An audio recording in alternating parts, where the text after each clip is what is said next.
Hello masters, ఎన్నో జన్మలు ఎందరో మాస్టర్స్ బుక్ రీడింగ్ సెషన్ కి స్వాగతం. మనము మన మండే క్లాస్ లో 11th చాప్టర్ ఫినిష్ చేసేసుకున్నాము. చక్కగా క్యాథరిన్ తల్లి గురించి, తరువాత ఆమె ఆత్మబలం గురించి, ఆమె మరణానికి దగ్గరగా ఉన్నా కూడా ఆత్మ అనే స్థితిలో ఉండి అర్థం చేసుకోగలుగుతుంది కాబట్టి ఎంత చక్కగా తను దాన్ని ఆహ్వానించగలిగింది. అదంతా కూడా మన డాక్టర్ గారికి ఏ విధమైన ప్రోత్సాహాన్ని ఇచ్చింది. ఇంకా అలాంటి వాళ్ళను తను ఎలా డీల్ చేయగలను, ఆ చికిత్సా విధానం మాత్రమే కాదు వైద్యుడి యొక్క వృత్తి, దానికి మించినది ఉంది. ఆ రోగులలో ఎవరైతే ఉన్నారో వాళ్ళల్లో తీసుకురావాల్సిన మార్పు ఏదైతే ఉందో అది ఇంకా ఉంది అని చెప్పేసి ఆయన రికగ్నైజ్ చేశారు. తర్వాత కొద్దిగా బాధపడ్డారు కూడా. ఏంటి అంటే మనుషులందరూ మృత్యువు గురించి ప్రస్తుతం చాలా బాధపడుతున్నారు, భయపడుతున్నారు. ఎప్పుడు ఎలా వస్తుందో తెలియట్లేదు, వయసుకు సంబంధం లేదు, ఈ అణుబాంబు విస్ఫోటనాలు, దీర్ఘకాలిక రోగాలు, ఎయిడ్స్ లాంటివి, క్యాన్సర్ లాంటివి, ఇలా ఎన్నో అసాంఘిక తిరుగుబాట్లు ఇవన్నీ కూడా ఉన్నాయి. దానివల్ల మహా ఒత్తిడి ఉంటుంది ప్రతి ఒక్కరి మీద అని చెప్పేసి అది కూడా బాధపడ్డారు తను అక్కడ.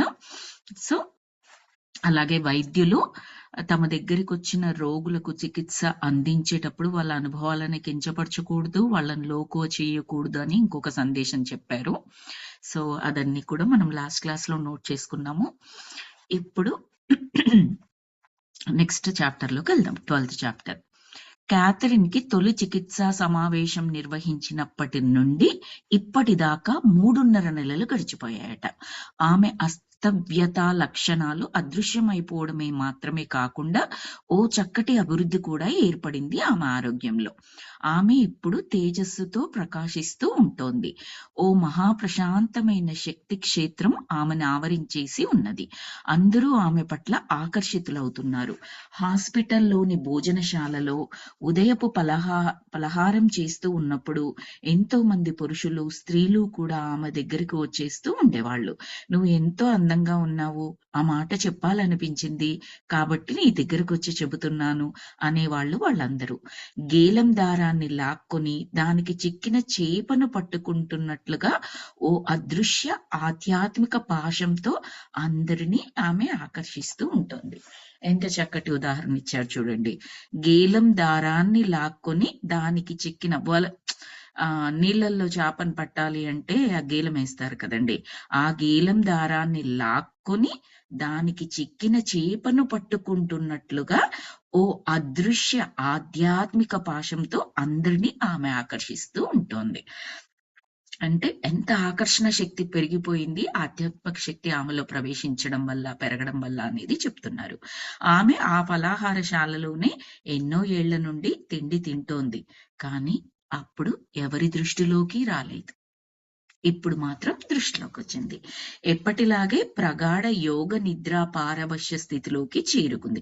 బేసికల్లీ ఏం చెప్పాలి అనుకున్నారంటే, ఆధ్యాత్మిక శక్తి మనలో పెరుగుతున్న కొలది ఆ తేజస్సు అనేది ఆటోమేటిక్ గా పెరుగుతుంది. ఫిజికల్ గా కూడా కనిపిస్తుంది మనకి. ఆ మానసిక దృఢత్వం కానీ, నమ్మకం మన మీద మనకు పెరగడం కానీ, అవన్నీ ఇంకా ఆ బెనిఫిట్స్ ఆటోమేటిక్ గా వచ్చేస్తాయి. అవే కాకుండా ఎదుటి వాళ్ళ చేత ఆకర్షితులం అవుతాము. ఫిజికల్ అపియరెన్స్ వల్ల కాదు, మనలో ఉన్న ఆ తేజస్సు వల్ల ఆకర్షితులం అవుతాము. మీరు గమనించే ఉంటారు, ఇప్పుడు కొంతమంది ఏంటి గురువులు మామూలుగా వాళ్ళ ప్రవచనాలు చెప్పేటప్పుడు కానీ, సత్సంగాలు కానీ, మెడిటేషన్ క్లాసెస్ తీసుకుంటున్నప్పుడు కానీ, వాళ్ళల్లో మీరు గమనించినట్లయితే ఆ చెబుతూ ఉన్నప్పుడు తేజస్సు చాలా అద్భుతంగా ఉంటది వాళ్ళ ఫేస్ లో, ఆ వెలుగు.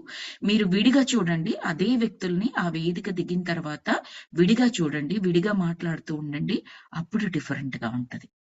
నేను ఇది అబ్జర్వ్ చేశాను. ఎప్పుడు అంటే 2017లో ఫస్ట్ టైం నేను అంతకుముందు కూడా సత్సంగాలు విన్నాను. బట్ నోటీస్ చేసినా కూడా నా నోటి నుండి బయటకు రాలేకపోయింది. నోటీస్ చేశాను, కానీ అడగొచ్చు, అడగాలి, తెలుసుకోవాల్సిన విషయం అన్నా తెలియలేదు అప్పుడు. ఆ తర్వాత 2017లో సత్సంగ్ ఒకటి 7 days సత్సంగ్ వెళ్ళామన్నమాట. వెళ్ళినప్పుడు అది బాగా నోటీస్ చేసి ఇంకా నేను అడగకుండా ఉండలేకపోయాను. ఆవిడ వేదిక దిగిన తర్వాత ఇప్పటి వరకు మీరు చెప్పినప్పుడు నాకు ఒకలాగా కనిపించారు, ఇప్పుడు ఇంకొకలాగా అనిపిస్తోంది ఏంటి అని చెప్పేసి అడిగాను నేను. అప్పుడు ఆవిడ ఎక్స్ప్లెయిన్ చేశారు. అది మనము ఆ జ్ఞానము తీసుకునేటప్పుడు కానీ, పంచుకునేటప్పుడు కానీ, ఇచ్చేటప్పుడు కానీ వాటెవర్ అప్పుడు ఆ వెలుగు ప్రకాశవంతంగా కనిపిస్తూ ఉంటదనమాట. దాన్ని తేజస్సు అంటాము. ఆ తర్వాత ఇంక నాకు ప్రతిసారి అది తెలుస్తూ ఉంటది. అదొక కొత్త విషయం నాకు ఆ రోజు. నాకు తెలీదది. చాగంటి గారిని మీరు విడిగా చూడండి. ఆయన ప్రవచనాలు చెప్తున్నప్పుడు చూడండి. మీరు గమనించండి. ఇన్ పర్సన్ వెళ్ళినా ఇన్ పర్సన్ అయితేనే ఎక్కువగా గమనించగలుగుతాం మనము. అది గమనిస్తూ ఉండండి. ఆ తేజస్సు దానితోనే ఆకర్షించబడతారనమాట వాళ్ళు.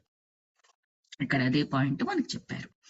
ఎప్పటిలాగే ప్రగాఢ యోగనిద్ర పారవశ్య స్థితిలోకి చేరుకుంది క్యాథరిన్.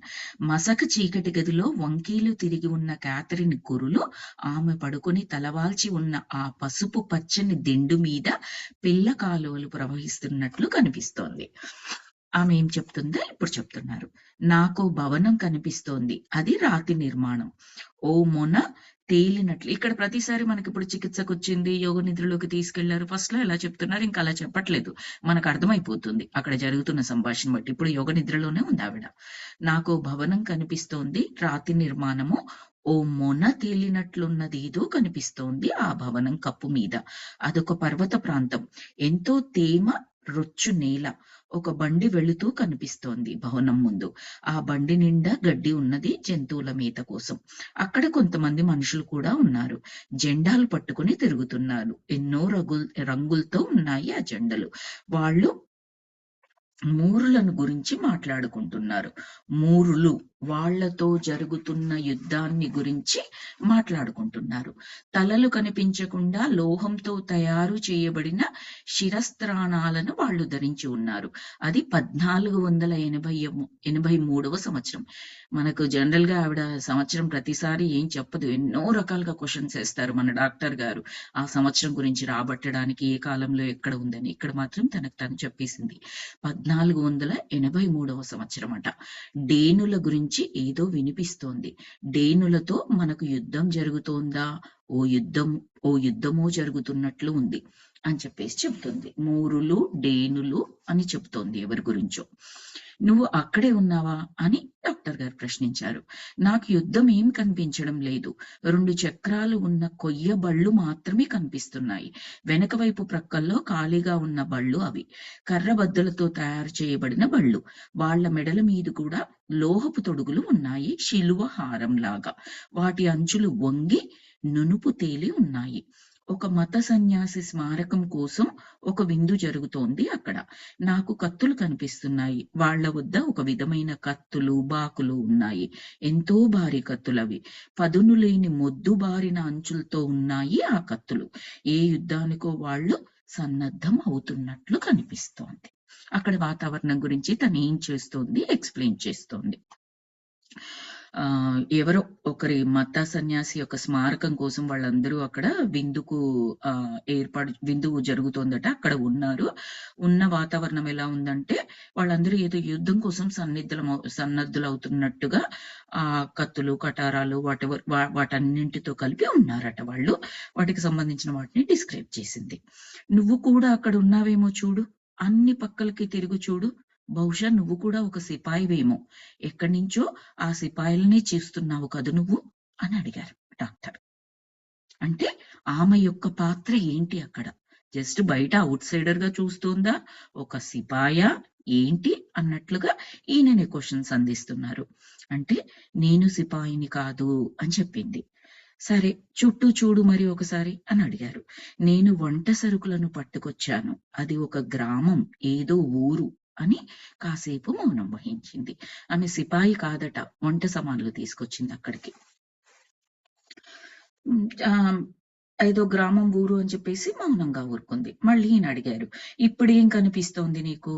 ఒక జెండా కనిపిస్తోంది. ఎరుపు తెలుపులతో ఒక ఎర్ర శిలువ గుర్తుతో కనిపిస్తోంది. అది దేశీయ జాతీయ పతాకమా అని అడిగారు.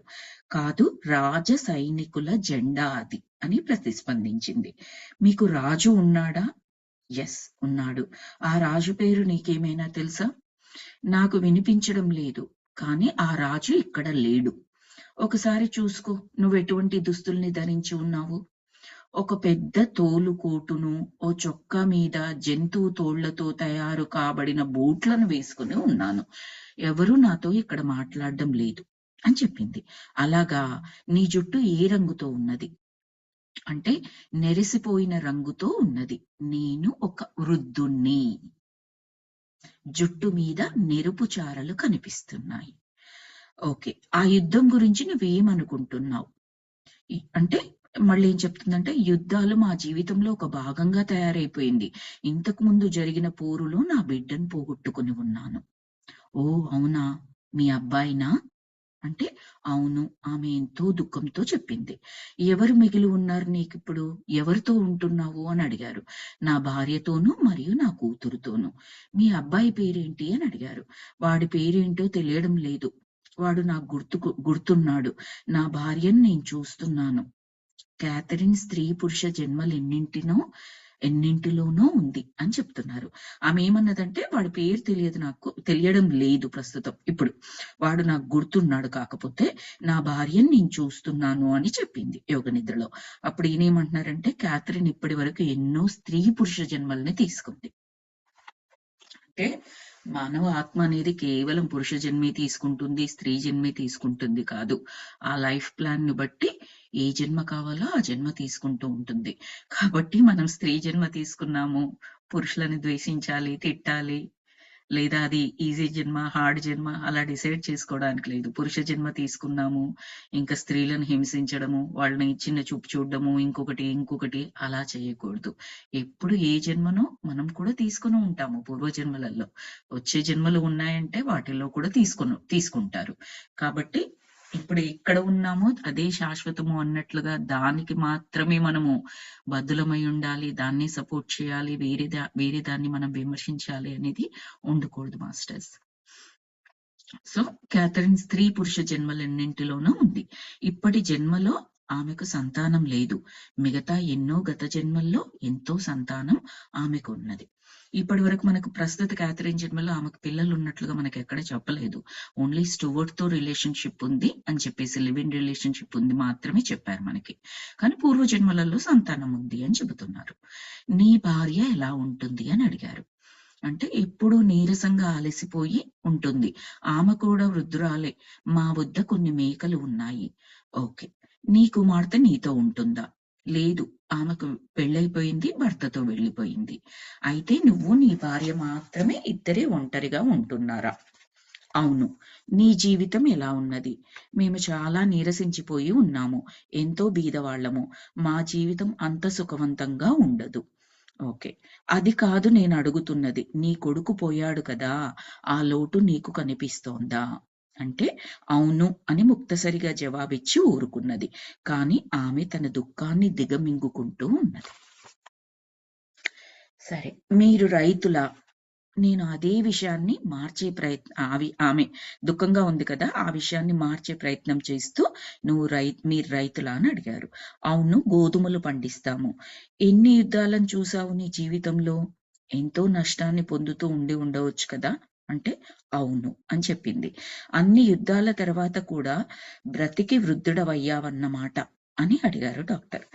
ఊళ్ళల్లో యుద్ధాలు జరగవు కదా, దూరంగా ఎక్కడో జరుగుతూ ఉంటాయి యుద్ధాలు. వాళ్ళు ఎన్నో కొండలను దాటి వెళ్లాల్సి వస్తుంది యుద్ధాలు చేసేందుకు అని చెప్పింది ఆవిడ. నువ్వు ఏ ప్రాంతంలో నివసిస్తున్నావో చెప్పగలవా? మీ ఊరు పేరేంటో చెప్పగలవా అని అడిగారు డాక్టర్. నాకెక్కడ ఊరు పేరు కనిపించడం లేదు, కానీ తప్పకుండా ఊరికి ఏ పేరో ఉండి తీరుతుంది. అదేంటో ప్రస్తుతం నాకు తెలియడం లేదు. సరే, ఇప్పుడు జరుగుతున్నది పండుగ రోజులా? శిలువ బొమ్మలు కనిపిస్తూ ఉన్నాయని చెప్పావు కదా అంటే, పండుగలు వేరే వాళ్ళకి, మాకు కాదు అని చెప్పింది. ఓ, అయితే నువ్వు నీ భార్య తప్ప నీకు ఏ బంధువులు లేరా? ఇతర బంధువులు? లేరు. మీ తల్లిదండ్రులు కూడా లేరా? లేరు, పోయారు. వీళ్ళే వృద్ధులు కదా, సో లేరు, పోయారు. పోనీ అన్నదమ్ముళ్ళు అక్క చెల్లెలు ఎవరైనా ఉన్నారా? నాకు ఒక అక్క ఉన్నది, బ్రతికే ఉంది, కానీ ఎక్కడుందో తెలియదు. క్యాథరిన్ ఇప్పటి జన్మని గురించి చెబుతోంది. సరే, ఈ జన్మలో నీకు తెలిసిన వాళ్ళెవరైనా అక్కడ కనిపిస్తున్నారేమో చూడు. మానవ జన్మలు చిన్న చిన్న సమూహాలుగా లేక కుటుంబాలుగా సంభవిస్తూ ఉంటే అప్పుడు తప్పకుండా ఈ జన్మలోని మనుషులు ఆ జన్మలలో కూడా సంభవించి ఉండవచ్చు అని మనకు చెబుతున్నారు. ఓకే అండి లావణ్య గారు, థ్యాంక్స్ అండి. You can leave. Thank you.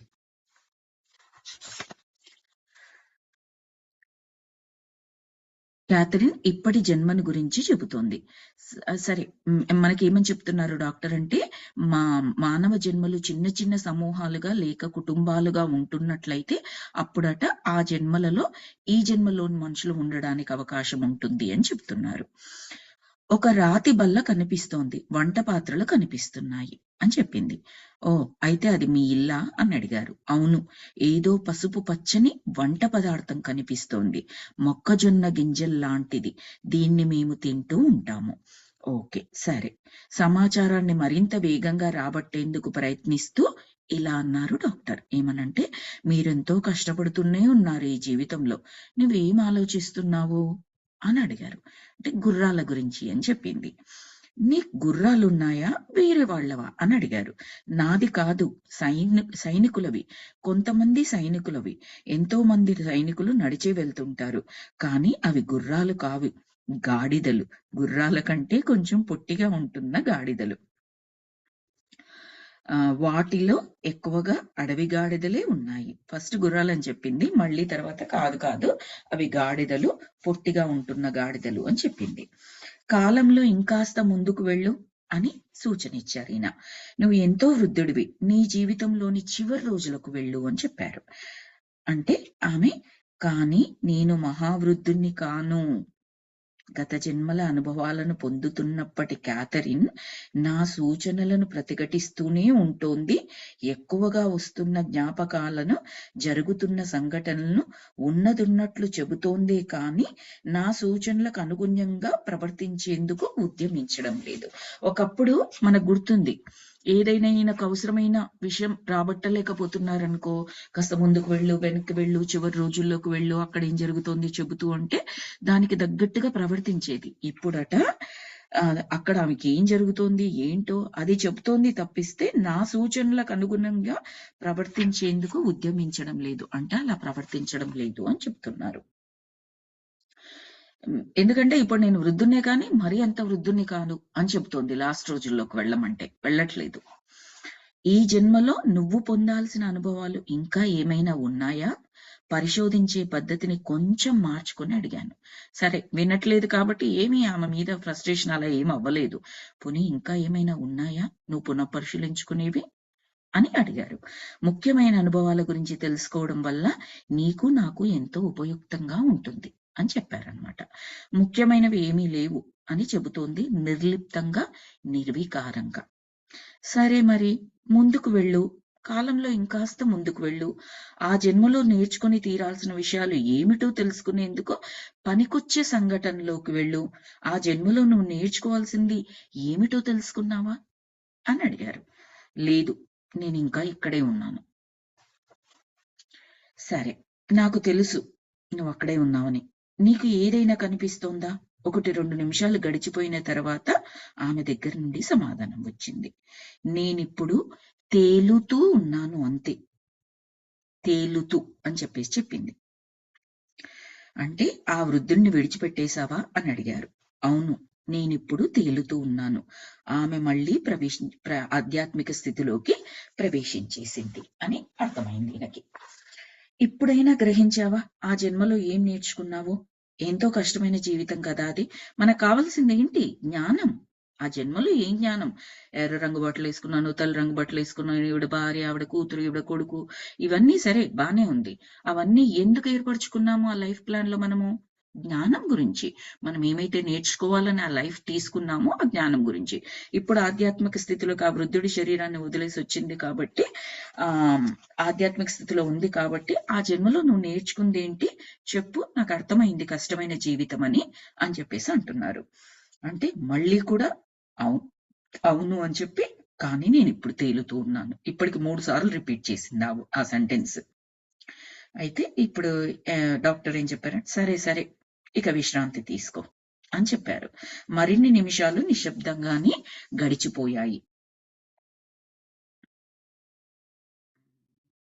Catherine ఇప్పుడు ఏదో వింటున్నట్లుగా మొహం పెట్టింది. కొన్ని నిమిషాలు అయిన తర్వాత ఉన్నట్లుండి ఆమె మాట్లాడింది గట్టిగా, గంభీరంగా. మాట్లాడుతున్నది మనకు తెలుసు, గట్టిగా గంభీరంగా మాట్లాడుతుంది, ఆధ్యాత్మిక స్థితిలో ఉంది, తేలుతూ ఉంది, అవన్నీ చెప్పింది కాబట్టి మనకి ఇమ్మీడియట్ గా అర్థమవుతుంది అది మాట్లాడేది క్యాథరిన్ కాదు, మాస్టర్స్ అని. సో అదే చెప్తున్నారు, ఇప్పుడు మాట్లాడుతున్నది క్యాథరిన్ కాదు. మొత్తం 7 తలాలు ఉన్నాయి. ఈ 7 తలాలతోనూ విభిన్న స్థాయిలు ఉన్నాయి. అందులో ఒక స్థాయి జ్ఞాపకాలు తెచ్చుకునే తలంగా ఉంటోంది. ఆ తలంలో మీరు మీ స్మృతులను తెచ్చుకుంటూ ఉండవచ్చు. పూర్తయిన చివరి జన్మను పునర్దర్శించుకోవచ్చు, పునఃపరిశీలించుకోవచ్చు. ఈ తలం కంటే ఉన్నతమైన స్థాయి తలంలో ఉంటున్న వారికి చరిత్రను దర్శించడం అనుమతింపబడుతోంది. చైతన్యంతో ఆ తలంలోకి చేరుకోగలిగిన వాళ్ళు మళ్ళీ వెనక్కి తిరిగొచ్చి ఆ గత చరిత్రను వర్ణించి చెప్పుకోవచ్చు. అందరికీ కానీ అంతటి ఔన్నత్యంలో ఉండని మాలాంటి వాళ్ళు మా స్వంత జన్మల్ని మాత్రమే దర్శించుకోగలరు. ఇది మనకు తెలియని జ్ఞానం మాస్టర్స్. మళ్ళొక్కసారి చదువుకుందాము. ఏం చెబుతున్నారు అంటే 7 తలాలు ఉన్నాయి, అవి మనకు తెలుసు, కానీ అంతకు మించిన జ్ఞానం చెబుతున్నారు ఇక్కడ మాస్టర్స్ మనకి. 7 తలాలు ఉన్నాయి, 7 తలాలతోనూ విభిన్న స్థాయిలు ఉన్నాయట ఆ తలాలలో. అందులో ఒక స్థాయి జ్ఞాపకాలు తెచ్చుకునే తలంగా ఉంటుందట. ఆ తలంలో మీరు మీ స్మృతులను తెచ్చుకుంటూ ఉండొచ్చు, పూర్వజన్మ గురించి పునర్దర్శించుకోవచ్చు, పునఃపరిశీలించుకోవచ్చు. ఆ తలం కంటే ఉన్నతమైన స్థాయి తలంలో ఉంటున్న వారికి చరిత్రను, అంటే ఆ తలంలో కన్నా పై తలంలో ఉన్న వారికి ఈ చరిత్ర అంతా దర్శించడానికి వీలుంటుందట. కానీ ఎవరైతే ఆ స్థాయిలో లేరో వాళ్ళు వాళ్ళవి మాత్రమే పునర్దర్శించుకోవచ్చట. చైతన్యంతో ఆ తలంలోకి చేరుకోగలిగిన వాళ్ళు మాత్రమే మళ్ళీ వెనక్కి తిరిగి వచ్చి గత చరిత్రను వర్ణించి చెప్పుకోవచ్చు, అందరికీ చెప్పుకోవచ్చు. కానీ అంతటి ఔన్నత్యంలో ఉండని మాలాంటి వాళ్ళు మా స్వంత జన్మల్ని, ఎవరికైతే ఎక్కువ శక్తి స్థాయి ఉంటుందో వాళ్ళు బ్యాక్ అండ్ ఫోర్త్ తిరగవచ్చు, వేరే వాళ్ళకి కూడా దర్శించవచ్చు. ఎవరికైతే లేదో వాళ్ళు కేవలం వాళ్ళే మాత్రమే పునర్దర్శించుకోవచ్చట. మనం తీర్చుకోవాల్సిన రుణాలు ఉంటాయి. రుణాలను మనం చెల్లించుకోలేకపోతే ఆ రుణాలన్నింటినీ మనం మరుసటి జన్మలోకి తీసుకుపోవలసి వస్తుంది. ఆ జన్మలో ఆ అప్పులన్నీ చెల్లించేందుకు ప్రయత్నాలు చేసి తీరాల్సి వస్తుంది. మీ రుణాలను తీర్చుకోవడం వల్లే మీ అభివృద్ధి జరుగుతోంది. కొన్ని ఆత్మలు అతి శీఘ్రంగా ఎదుగుతాయి. మీరు భౌతిక శరీరంలో ఉంటూ మీ రుణాలు తీర్చుకోవడం కోసం ప్రయత్నిస్తూ ఉన్నప్పుడు. చూడండి మాస్టర్స్, రుణము అంటే ఓన్లీ ధన రుణమే కాదు, ఎన్నో రకాల రుణాలు ఉంటాయి మనకు. ఇప్పుడు మాతృ రుణం, పితృ రుణం, గురు రుణం, 5 రకాల రుణాలు, 5 రకాల రుణాలు అనుకుంటా చెప్తారు, చాగంటి గారి చెప్తారు. 5 రకాల రుణాలను మనం తీర్చుకోవాల్సి ఉంటుందట. నాకు మొత్తం 5 గుర్తులేదు. పితృ రుణం గుర్తుంది, ఋషి రుణం గుర్తుంది, గురువు రుణం కూడా ఉంటది అనుకుంటాను. మొత్తం 5 ఉంటాయన్నమాట. అవి తీర్చుకోవాలి ఒక జన్మ తీసుకుంటూ ఉన్నప్పుడు. అంటే తీర్చుకోవాలి అంటే ఇప్పుడు గురువు దగ్గర మనం జ్ఞానం తీసుకున్నాము, వారికి శిష్యుడిగా మనం ఏదైతే చేయగలమో అది చెయ్యాలన్నమాట. మనకు మన తల్లిదండ్రులు జన్మనిస్తారు, కొడుకు లేదా కూతురుగా మన బాధ్యత ఏదో అది మనం తీర్చుకోవాలి. ఆ విధంగా వాళ్ళ రుణం తీర్చుకోవడం, అదనమాట రుణం తీర్చుకోవడం అంటే. సో అవన్నీ రుణాలు తీర్చుకోవాల్సి వస్తుంది, లేకపోతే అప్పులై కూర్చొని నెక్స్ట్ లైఫ్ లో మనమే తీర్చుకోవాలి. కాబట్టి ఊరికే సాయం తీసుకోవచ్చు, మనం తప్పేమీ లేదు. సాయం అడగనవచ్చు, సాయం తీసుకునవచ్చు, సాయం చెయ్యనవచ్చు. సాయం మనం చేసినందుకు ఎక్స్పెక్ట్ చేయకూడదు. మళ్ళీ మన సాయం మనం చేశాము, తిరిగి మనకు వాళ్ళు చెయ్యాలా చెయ్యకూడదా అన్నది వాళ్లపైన ఆధారపడి ఉంటుంది ఒకటి. రెండోది ఏంటంటే, ఏమో పూర్వజన్మలలో వాళ్ళు మనకు సహాయం చేసి ఉన్నారేమో, దానికి మనం రుణం తీర్చుకుంటున్నాం మేము ఇక్కడ, కాబట్టి తర్వాత వాళ్ళు చేయని అవసరం లేదేమో. కొన్నిసార్లు ఉంటుంది, ఏకపక్షంగానే ఉంటుంది సహాయం, మనమే చేస్తా పోతూ ఉంటాము. అవతల వారి నుంచి మనకు అవసరమైనప్పుడు కూడా సహాయం రాకపోవచ్చు. వాళ్ళకి ఇష్టం లేక చేయకపోవచ్చు, చేతనవ్వక చేయకపోవచ్చు, మనకు అవసరం ఉన్న సమయంలో వాళ్ళకు కుదరకును పోవచ్చు. అలాంటివి ఎన్నిసార్లు అదే రిపీట్ అవుతుంది అనుకోండి, అప్పుడు ఏం అర్థం చేసుకోవాలంటే, ఏంటి నేను ఒకదాన్నే ఎప్పుడు సహాయం చేస్తూ ఉండాలా, వాళ్ళు ఏమీ చేయరా ఎప్పుడు నాకు అని కోపం తెచ్చుకోకుండా, ఎక్స్పెక్టేషన్ లేకుండా మన వంతుగా మనం చేశాము. నో ఎక్స్పెక్టేషన్ అంటే బహుశా మనం ఒక రుణం తీర్చుకుని ఉండవచ్చు వాళ్ళ పట్ల. బేసికల్ గా ఏంటి అంటే ఎప్పుడూ ఎక్స్పెక్ట్ చేయకూడదు. మన నుంచి బాధ్యతగా మనం ఏం చేస్తున్నామో అదే చేయాలి. మనకు తిరిగి రిటర్న్ వచ్చిందా, దాని మీనింగ్ ఏంటంటే మనము చేసాము, వాళ్ళు రుణం తీర్చుకున్నారు. ఇది వైస్ వర్సా కూడా అప్లికబుల్. అంటే ఏంటంటే అవతల వాళ్ళు మనకు సహాయం చేశారు, కానీ ఎన్నిసార్లు కూడా మనకు సహాయం చేయడానికి కుదరట్లేదు. సహాయం చేసే సామర్థ్యత లేదు. ఒకవేళ వాళ్ళకి అవసరం ఉన్నప్పుడు సామర్థ్యత ఉన్నా చేయలేకపోతున్నాం, కుదరట్లేదు. ఆ పర్టికులర్ టైం వచ్చేటప్పటికి we're busy with something, we're not able to do it. ఇలాంటి సందర్భాలు మనకు కూడా ఎదురవ్వచ్చు. Don't feel guilty. అరే ఇన్నిసార్లు సహాయం చేశారే వాళ్ళు, నేను చేయలేకపోతున్నానే అనుకోవడంలో తప్పు లేదు. గిల్టీగా ఫీల్ అవ్వకండి, తప్పు చేసినట్టుగా ఫీల్ అవ్వకండి. ఏమో మీ రుణం వాళ్ళు తీర్చుకుంటున్నారేమో, మీకైతే చెయ్యాలని ఉంది కదా, ఏమీ నెగటివ్ ఫీలింగ్స్ లేవు కదా వాళ్ళ పట్ల. అంటే చెయ్యకూడదు, నేను చెయ్యను అన్నట్లు ఫీలింగ్ ఏమీ లేదు. మీరు చెయ్యాలని మనస్ఫూర్తిగా కోరుకుంటున్నారు. But time is becoming like this. చెయ్యలేని సిచ్యువేషన్ లో ఉన్నారు. సో మీ చెయ్యాలన్న సంకల్పానికి కృతజ్ఞత చెప్పుకోండి. చెయ్యలేకపోతే ఎన్నిసార్లైనా అదే రిపీట్ అవుతుంది అనుకోండి, ఏమి తప్పు చేసినట్టుగా, నేరం చేసినట్టుగా, రుణపడిపోయినట్టుగా మీకు తెలుస్తుంది. అది రుణపడిపోయినట్లుగా ఉంటే ఆ ఫీలింగ్ కూడా మీకు తెలుస్తుంది. రుణపడిపోయినట్టుగా మీరు ఫీల్ అవ్వక్కర్లేదు. Okay, it's okay. వాళ్ళు మీ రుణం తీర్చుకున్నారు అని అనుకోవచ్చు. జ్ఞాన స్థాయిలో మనం అర్థం చేసుకోవాలంటే బేసికల్ గా ఏంటి అంటే, మనం చేసినప్పుడు ఎక్స్పెక్ట్ చేయకూడదు, మనం చేయలేనప్పుడు మన పరిస్థితి మనం చెక్ చేసుకుని గిల్టీగా ఫీల్ అవ్వనవసరం. చెక్ చేసుకోవాలి. ఊరికనే మనం పరిశీలించుకోవాలి. మన మనసులో చెయ్యకుండా ఉండాలని ఉందా అది గమనించుకోవాలి మాస్టర్స్. మనము ఆ లోపల వరకు వెళ్ళి చూసుకోవాలి. మనకు చాలా విపరీతంగా సహాయం చెయ్యాలన్నా కూడా పదే పదే చెయ్యలేని పరిస్థితి ఏర్పడుతుంది అంటే there must be some reason that we need to accept. We don't have to feel guilty about it. అది నేను చెప్పాలనుకుంటున్నది. ఇక్కడ చెబుతోంది మన కర్మ సిద్ధాంతంలో కూడా అదే చెప్తారు. రుణం తీర్చుకోండి, లేకపోతే నెక్స్ట్ టైము అది మనము కర్మగా అనుభవించాల్సి వస్తుంది. ఎప్పటికైనా తీర్చుకోవాల్సింది, శేషం ఉండకుండా చూసుకోవాల్సింది. మొత్తం పూర్ణం కావాల్సిందే. ఒక కర్మ స్టార్ట్ అయ్యింది అంటే ఆ కర్మలో, ఆ సైకిల్లో ఎంతమంది అయితే ఇమిడి ఉన్నారో అందరి దగ్గర జీరో అయిపోయినప్పుడు అది జీరో అయిపోతుంది. అందరి దగ్గర జీరో కాలేదు, మీ దగ్గర జీరో అయ్యింది. ఇంకా కొంతమంది ఆ కర్మ చక్రంలో ఎవరైతే ఉన్నారో అందులో వాళ్ళు ఉన్నారు.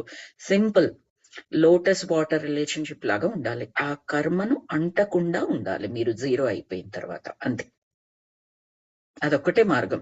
అందుకే సింపుల్ రూల్ భగవద్గీతలో చెప్పేది, కర్మలు చెయ్యండి, ఆ ఫలితాన్ని గురించి మీరు పట్టించుకోకండి. మీరు నిమిత్త మాత్రులు మాత్రమే, ఒక సాధనాలు, టూల్స్ మాత్రమే. ఆయన చేపిస్తున్నాడు. సర్వం కృష్ణార్పణం, పుణ్యం పాపం వాట్ ఎవర్ ఇట్ ఈస్, సర్వం కృష్ణార్పణం, కర్మ ఫలితం అని అనుకున్నారనుకోండి, ఇంకా మనకు సంబంధం ఉండదు దాంతో. He will be taking care of it. Simple example మనం ఎలా తెలుసుకోవచ్చు, మనము దేవుడు అనుకుందాం. ఓకే, మన చేతిలో ఒక కత్తి ఉన్నది. ఆ కత్తితోని ఒకరిని పొడి చేసాం, ఒకరిని గాయపరిచాం మనం. ఓకే, గాయపరిస్తే కత్తి తీసుకుంటుందా కర్మ, నేను తీసుకుంటానా కర్మ? నేను ఒక మనిషిగా ఆలోచిద్దాం. ఫస్ట్ దేవుడిది పక్కన పెట్టండి, మనిషిగా ఆలోచిద్దాం. నేను మనిషిని ఒక కత్తిని పట్టుకొని ఒకరిని గాయం చేశాను. కర్మ కత్తి కంటుందా, నాకంటుతుందా? నాకంటుతుంది.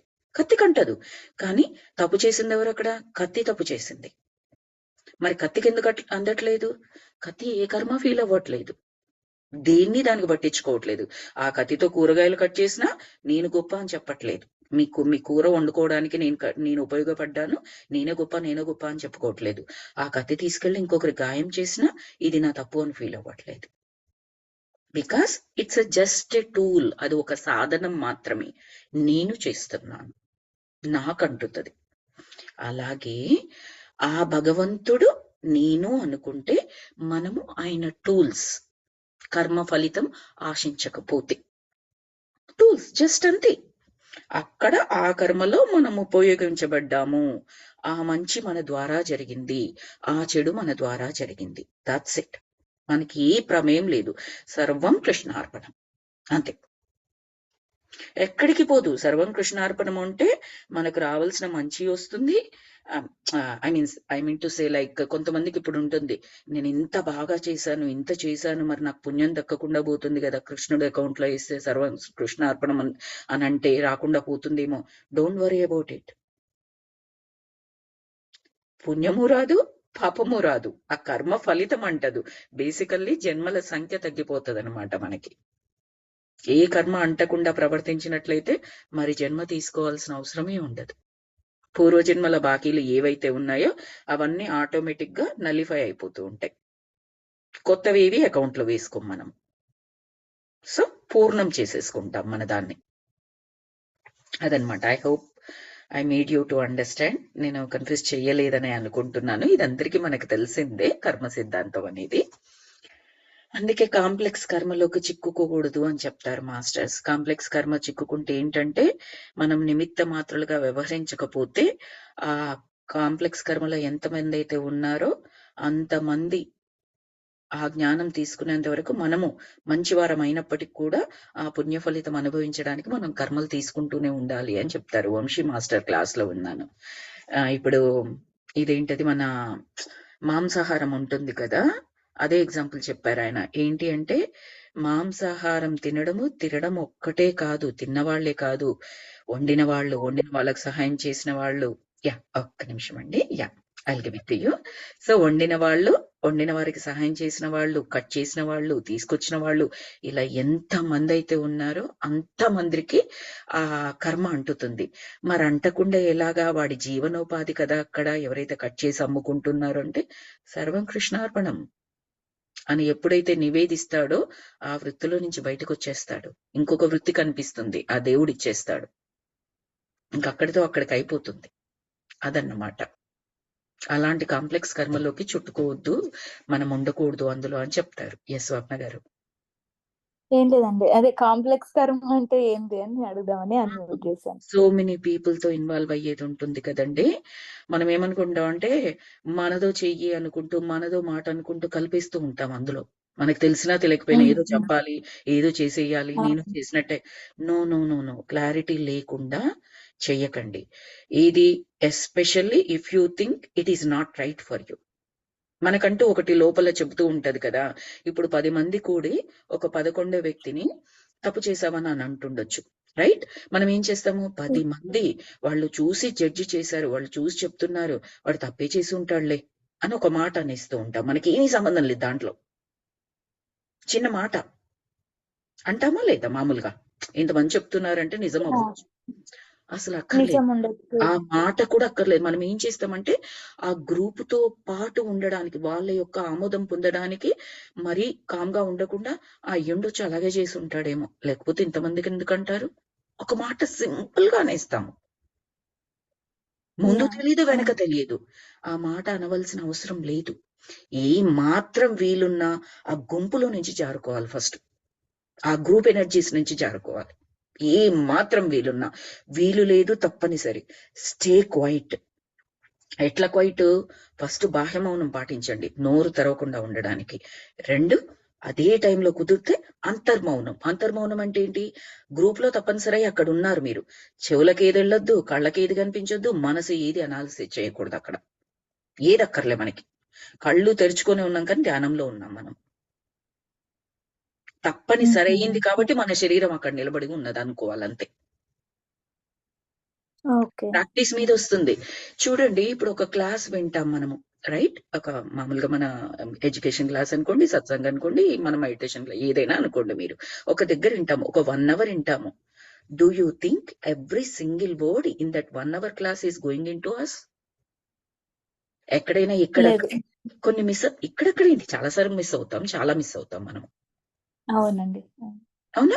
ఇప్పుడు ఒక 1 hour ఒకరిని సభా వేదిక మీద చూసాం, ఒక 1 hour, ఒక 10 మంది ఉన్నారు ఆ సభా వేదిక మీద, చూస్తూనే ఉన్నాం. 1 hour ముందు రోజులోనే కూర్చున్నాం మనము, రైట్? తర్వాత 1 hour తర్వాత నేను అడుగుతాను, లేడీసే ఉన్నారనుకుందాం ఊరికే ఫర్ ఎగ్జాంపుల్, ఎవరు ఏ చీర కట్టుకున్నారు, ఏ నగ పెట్టుకున్నారు, గంట సేపు చూసావు వాళ్ళని నువ్వు ఫస్ట్ రోలో కూర్చొని. అడిగితే చెప్పగలవా? నీ కళ్ళు చూస్తూనే ఉన్నాయి. నో. లేదు. ఆడోళ్ళని ఎందుకు చెప్పానంటే, లేడీస్ అయితే కాస్త మనకి చీరల మీద, రంగుల మీద, వాళ్ళు పెట్టుకున్న ఆభరణాల మీద మన కన్ను ఉంటది ఆటోమేటిక్ గా. యా. బట్ కెన్ వి అందరు 10 మంది ఏ వేసుకున్నారు చెప్పమంటే చెప్పగలమా? లేదు. వాళ్ళ మాటలు అడగట్లేదు, వాళ్ళు ఏమి వేసుకున్నారో అడుగుతున్నాను అంతే, చెప్పలేము. That means few of the time we're there but not there, few of the seconds or few of the minutes. అలాంటి స్థితి అవేర్నెస్ లేకుండా జరిగింది. అదే స్థితి అవేర్నెస్ తో ఉండాలి అని చెప్తున్నాను నేను, అంతే. అవేర్నెస్ లేకుండా జరిగిందని ఎందుకు చెప్తున్నానంటే, పర్టికులర్ మూమెంట్ లో ఏదో ఇంటిది గుర్తొస్తుందో, పిల్లలది గుర్తొస్తుందో, ఆఫీస్ గుర్తొస్తుందో, ఇంకేదైనా పనులు ఉన్నాయి అక్కడికి వెళ్ళిపోవాలని ఏదో జరుగుతుంది బ్యాక్గ్రౌండ్ లో. అందుకని అది ఎక్కలేదు మనకి. ఆ 1 hour లో మనం క్లాస్ వింటున్నా లేదా వాళ్ళని చూస్తున్నా ఆ పర్టికులర్ డీటెయిల్స్ మనకు వెళ్ళలేదు బ్రెయిన్ లోకి. అది non awareness. The mind is busy with something else. Awareness అంటే mind is not busy with anything else. At the same time you are not able to capture what is before you because your mind is inside of you. అంటే అది లోపల్లో వెళ్తోంది, బయటికి వెళ్ళట్లేదు. అక్కడ శక్తిని పెంచుకుంటోంది, తగ్గించట్లేదు. మనం ఆలోచనలు చేస్తూ ఉంటే ఏమవుతుంది? ఇంటి దగ్గర పనుందా, ఆఫీస్ లో పనుందా, వీడిని స్కూల్లో దింపాలా, వాడిని స్కూల్ నుంచి తీసుకురావాలి, ఇవన్నీ ఆలోచనలు చేస్తున్నప్పుడు ఎంతో 1 గ్రామ్ ఎనర్జీ అయినా తగ్గిపోతూ ఉంటది ఆలోచన వల్ల, మనకి డ్రైన్ అయిపోతూ ఉంటది. కానీ ఇప్పుడు నేను చెప్తున్నది ఏంటంటే, లోపలికి వెళ్తున్నాం, మనం ఇన్నర్ లోకి వెళ్తున్నాము, శక్తి పెంచబడుతుంది అక్కడ. ఒకే పిట్టకు ఒకే దెబ్బకు 2 పిట్టలు అని మాట్లాడుతూ ఉంటారు కదా. ఇక్కడ ఏంటి, ఆ గ్రూప్ లో ఉండాల్సిన అవసరం ఉంది కాబట్టి ఉన్నారు, కానీ గ్రూప్ నెగటివ్ ఎనర్జీస్ ని ఎట్టి పరిస్థితుల్లోనూ మీరు తీసుకోవట్లేదు. ప్లస్ ఆ టైంలో మీరు శక్తిని పెంచుకుంటూ ఉన్నారు. అసలు అప్పు లేదు, పైగా మీ బ్యాంకులోకే జమ అవుతుంది. ఎంత బెనిఫిట్ అండి అది. అలా అది ప్రాక్టీస్ చేసుకోవడం అంతే. ముందు మనకు తెలియాలి, క్లారిటీ ఉండాలి. ఇది నాకు పనికొచ్చేదంటే మళ్ళీ అక్కడ స్వార్థం కాదు, నాకేదో లాభం చేకూర్చేది అని మీనింగ్ కాదు అక్కడ. అన్నెసెసరీనా, ఇది నెసెసరీనా, మన జ్ఞానాన్ని బట్టి మనం పరిశీలించుకోవాలి. అక్కడ 10 మంది కలిపి 11వ మందిని తిడుతూ ఉన్నప్పుడు 200% unnecessary, no doubt in that. ఎందుకంటే నిజంగా వాళ్ళు తిట్టే మనిషి ఎవరైతే ఉన్నారో, కంప్లీట్ రాంగ్ వ్యక్తి అయినా కూడా, నేను కూర్చొని తిట్టడం వల్ల ప్రయోజనం ఏముందక్కడ? నేనేమైనా బాగుపరుస్తున్నానా ఆ వ్యక్తిని, ఆ చెడు వ్యక్తిని, ఆ చెడు అనుకున్న వ్యక్తిని? లేదే, చేయట్లేదే. ఇక్కడి 10 మంది ఉన్నారు, వాళ్ళకి ఏమైనా బాగు జరిగేటట్లు చేస్తున్నానా నేను ఆ మాట మాట్లాడడం వల్ల? లేదే. మరి ఏ రకంగా ప్రయోజనం అక్కడ తిట్టడం వల్ల? నథింగ్. సో బేసికల్లీ ఆ 11వ వ్యక్తి తప్పు చేసినా, ఒప్పు చేసినా మనం జడ్జి చేయాల్సిన అవసరం అక్కడ లేదు. ఒప్పు చేస్తే వెరీ గుడ్ అని చెప్పడంలో తప్పలేదు. చెప్పండి స్వప్న. కామ్ గా ఉంటే అయిపోతుంది. కామ్ గా ఉంటే అయిపోతుంది, నో నీడ్ టు. ఇప్పుడు ఆ ఒక్క పర్సన్ అయితే ఏమైతే ఉన్నాడు కదండి, ఓకే, కొంచెం తప్పు చేశాడు, ఫర్ ఎగ్జాంపుల్ 10 to 15% చేస్తున్నాడు, కానీ ఈ మిగతా వాళ్ళు ఏదైతే ఉన్నారు చూడండి, 10 to 15% అతను చేస్తుంటే 50% చేశాడు అని చెప్తున్నారు. కానీ నాకు అతను 50% చేయలేదు, ఓన్లీ 1-5% చేశాడు. అలా కూడా కామ్ ఉండిపోవాలా, ఏం చెప్పకుండా, నిజం చెప్పకుండా? అక్కడ ఏంటంటే నిజం చెప్పినా ఒప్పుకోరు. అప్పుడు ఏంటంటే ఇక్కడ 2 సిచ్యువేషన్స్. ఒకటి, అక్కడ ఉన్న సమూహము మీ మాటను మీరు చెబుతున్న దాన్ని వినగలిగేటట్లు ఉన్నారనుకోండి, ఖచ్చితంగా చెప్పాలి బాధ్యత. లేదండి, నేను అర్థం చేసుకున్నాను, అతను 10 to 15% ఇందులో అతనికి భాగం ఉన్నది, ఐ డోంట్ థింక్ అంత పెద్దగా చేయలేదు, 50% అంతగానైతే నాకు చెయ్యలేదు అని చెప్పి వినగలిగే పొజిషన్. అట్లా కాకుండా ఆ 50% లో మిమ్మల్ని కూడా కలిపేసే వాళ్ళు ఉన్నారనుకోండి, కీప్ క్వైట్. ఇంకా వాళ్ళకు మూర్ఖత్వం అన్నమాట, ఇంకో 4 కలిపేస్తారు. అదే మళ్ళీ మనల్ని తప్పుగా అర్థం ఏ ప్రయోజనం ఉండదు అక్కడ. అదే అంటే నిజం తెలిసినా ఊకుండిపోవాలి కదా. నిజం తెలిసిన ఆ గ్రూప్ ను బట్టి వాళ్ళు అలాంటి వాళ్ళు అయ్యారనుకో, 50% చేసిన అతనికి తోడు నిన్ను కూడా కలుపుతారనమాట. స్వప్న కూడా హెల్ప్ చేసింది ఆయనకి అని చెప్పేసి. అదే. సో ఎందుకంటే అతని వైపు మాట్లాడుతున్నాడు. అలా ఉంటది. దాన్ని బట్టి ఇప్పుడు మన క్లాస్ ఉంది కదా! ఇప్పుడు నేను మనం ఒక 1 ఇయర్ నుంచో, ఎప్పటి నుంచో ట్రావెల్ చేస్తూ ఉన్నాం కాబట్టి, ఏ బుక్ రీడ్ చేసుకోవచ్చు, ఏదైతే అర్థం చేసుకుంటామో మనం చదువుకుంటున్నాం. ఇప్పుడే నేను న్యూ సెషన్ స్టార్ట్ చేశాను. తీసుకెళ్ళి ఇది వాళ్ళకి చెప్పగలనా నేను? చెప్పలేను. లేదు. అవునా? చెప్పలేను. It takes time for them at least 20 days. 21 days course అయినా పూర్తవ్వాలి. ఇందులో బిట్స్ అండ్ పీసెస్‌గా టాపిక్ చెప్పగలనే కానీ, వాళ్ళసలు లెట్స్ సే అస్సలు నమ్మని ఇ ఇతర మతస్థులు పునర్జన్మ సిద్ధాంతం నమ్మరు కదా! వాళ్ళని తీసుకొచ్చి డైరెక్ట్ ఫస్ట్ డేనే నేను పునర్జన్మ సిద్ధాంతం క్యాథరిన్ డాక్టర్ అని మొదలుపెట్టాననుకోండి, మంచిగా చేతులు దులిపేసుకొని ఎళ్ళిపోతారు. వాళ్ళు మెడిటేషన్ కూడా కూర్చోరు. యాహ్! Right or wrong? నేను చెప్పే ఎనర్జీ కరెక్టే.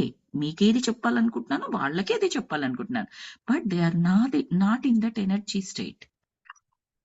యాహ్! సో, అప్పుడేమవుద్ది? No, no, no. ఆ క్లాస్‌లలో చేయకండి. వాళ్ళు ఓన్లీ ఇదే చెప్తూ ఉంటారు. అక్కడేం పనికిరాదు. వాళ్ళేం మెడిటేషన్ చేయించరు. వాళ్ళు వాళ్ళ సిద్ధాంతాలు వాళ్ళు చెప్తూ ఉన్నారు. మీకేం పనికిరాదని ఇంకో 10 మందికెళ్ళి చెప్తారు. యాహ్! అవునండి. Wrong way correct. అయిపోతుంది మనం చెప్పేదక్కడ. Our intention is yeah! Right only. Because they are not able to take that energy. అలా అన్నమాట. సో, అందుకే ఆ కర్మలు 4 రకాలని చదివినట్లు గుర్తుందండి నాకు స్పిరిచ్యువల్ టాబ్లెట్స్ దాంట్లోనే.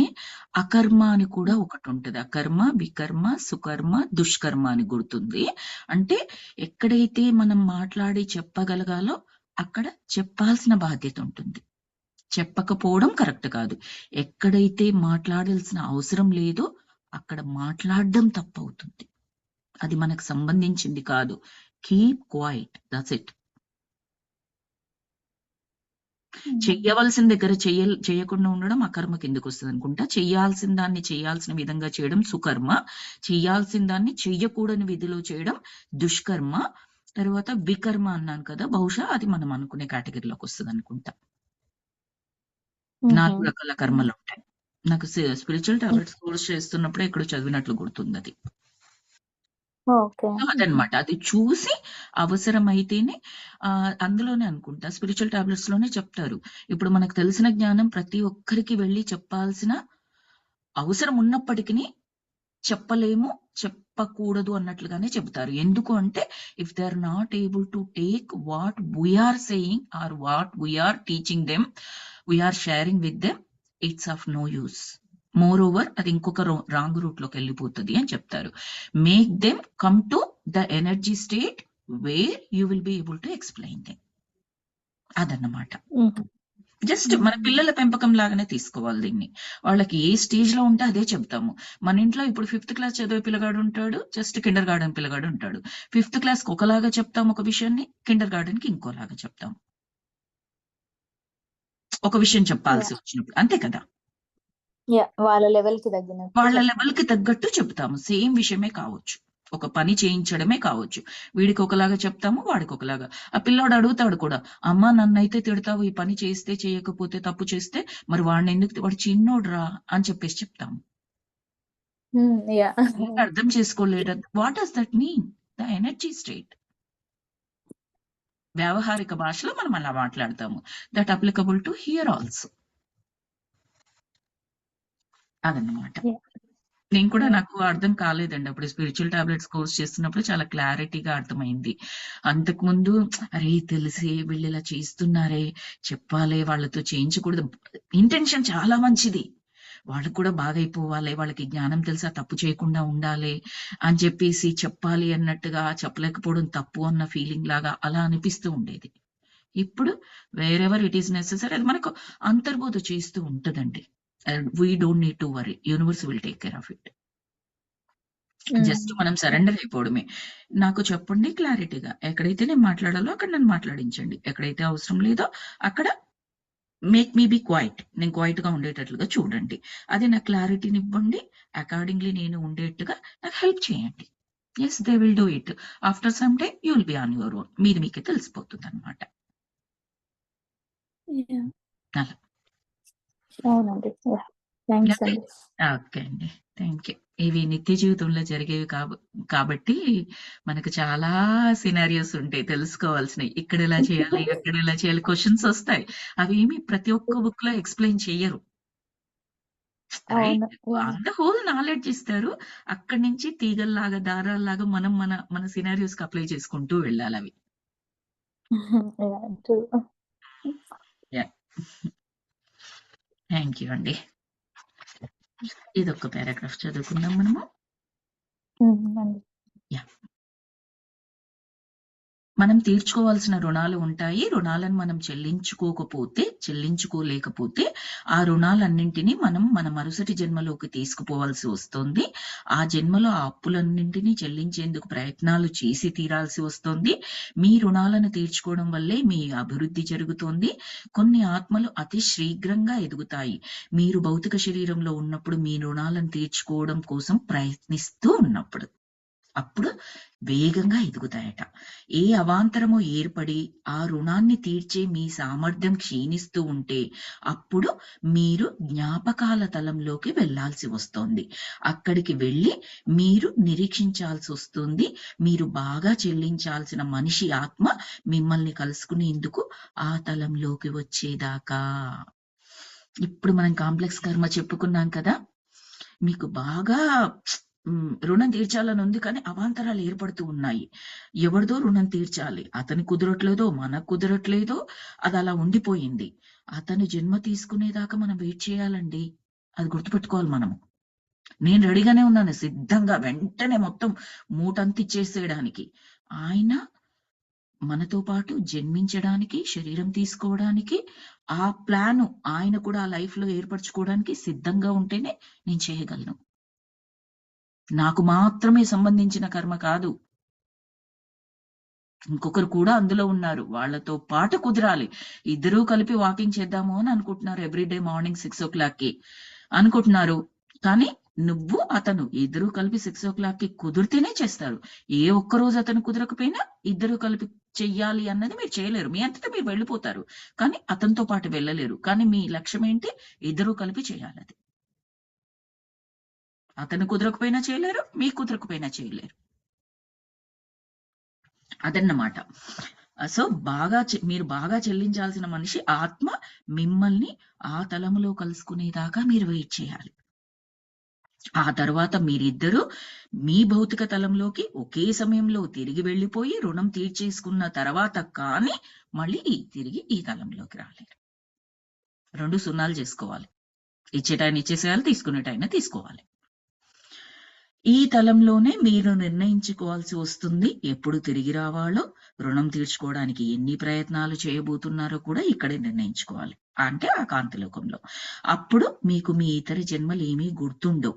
మీ అతి చివరి జన్మ మాత్రమే మీకు గుర్తుంటుంది. ఎందుకంటే శక్తి స్థాయి అంతవరకే సరిపోతుంది. అంతకంటే మించిన వాళ్ళకు మాత్రమే ఇతర జన్మలు గుర్తుంటాయి. చాలా జన్మలు గుర్తుండే వాళ్ళు ఎవరు అంటే పరమ గురువులు. అక్కడ కూడా. వాళ్ళనేమంటారంటే సోల్ గైడ్స్ అంటారు. వాళ్ళు హెల్ప్ చేస్తూ ఉంటారు. వాళ్ళకన్నా తక్కువ స్థాయిలో ఉన్న ఆత్మలకి వాళ్ళ లైఫ్ ప్లాన్‌లు రచించుకునేందుకు గైడెన్స్ ఇస్తూ ఉంటారనమాట. ఆ గైడెన్స్ ఇవ్వడం ద్వారా వాళ్ళు మరింతగా ఎదుగుతూ ఉంటారు. ఆ గురువులు ఇంకా ఎదుగుతూ ఉంటారు. వాళ్ళ పై స్థాయిలోకి వాళ్ళు చేరుకుంటూ ఉంటారనమాట. అంటే నిరంతరం మనకన్నా తక్కువ స్థాయిలో ఉన్న వాళ్ళకి సాయం చేయడం ద్వారా మనం ఖచ్చితంగా ఎదుగుతూనే ఉంటామనమాట. అది ఈ తలం అవ్వనివ్వండి, కాంతి తలాల్లో అవ్వనివ్వండి. వాళ్ళకన్నా పై తలాలకు వెళ్తూ ఉంటారు. ఎంత దాకా వెళ్తూ ఉంటారు? ఆ పూర్ణాత్మ ఎక్కడైతే ఉంటుందో అక్కడి వరకు. ఆ పూర్ణాత్మ స్థాయికి చేరుకునేంత వరకు లేదా పూర్ణాత్మలో కలిసిపోయేంత వరకు. ఏ టెర్మినాలజీనైనా ఉపయోగించుకోండి. అప్పటి వరకు అంటే మీరు పూర్ణాత్మను చేరేంత వరకు ఏ తలంలో ఉన్నా కూడా మీ వంతు మీరు చేస్తూనే ఉండాలి. ఎదుగుతూనే ఉండాలి. అదన్నమాట. రుణం తీర్చుకోవడానికి మీరు ఏ ప్రయత్నాలు చేయబోతున్నారో కూడా తర్వాత మీకు ఇతర జన్మలు ఏమీ గుర్తుండవు. చివరి జన్మ మాత్రమే గుర్తుంటుంది. అతి ఉత్తమమైన, ఉన్నతమైన తలంలో ఉంటున్న వాళ్ళు ఋషులు మాత్రమే. ఋషులు వారు మాత్రమే చరిత్ర సర్వస్వాన్ని దర్శించగలుగుతూ ఉంటారు. మనకు సహాయపడేందుకు మనం తప్పకుండా ఏం చేయాలో మనకు నేర్పించారు. వీళ్ళు ఇప్పుడు అన్న పదం మనం గురువులు అనుకున్నాం కదా, సోల్ గైడ్స్ అనుకున్నాం కదా, ఋషులు అన్న పదం వాడారు. పదం ఏదైనా కానివ్వండి, వాళ్ళు మనకన్నా ఉన్నత స్థాయిలో ఉంటారు, ఉన్నత ఆత్మలు అన్నమాట. మనకన్నా అంటే నేను ఇక్కడ భూలోకంలో కన్నా అని చెప్పట్లేదు. శరీరాన్ని విడిచి ఆ పై తలాల్లోకి వెళ్ళినప్పుడు ఆ పై తలాల్లో కూడా మళ్ళీ శక్తి స్థాయిలో ఉంటాయి వాళ్ళ అభివృద్ధిని బట్టి. అది చెప్తున్నాను.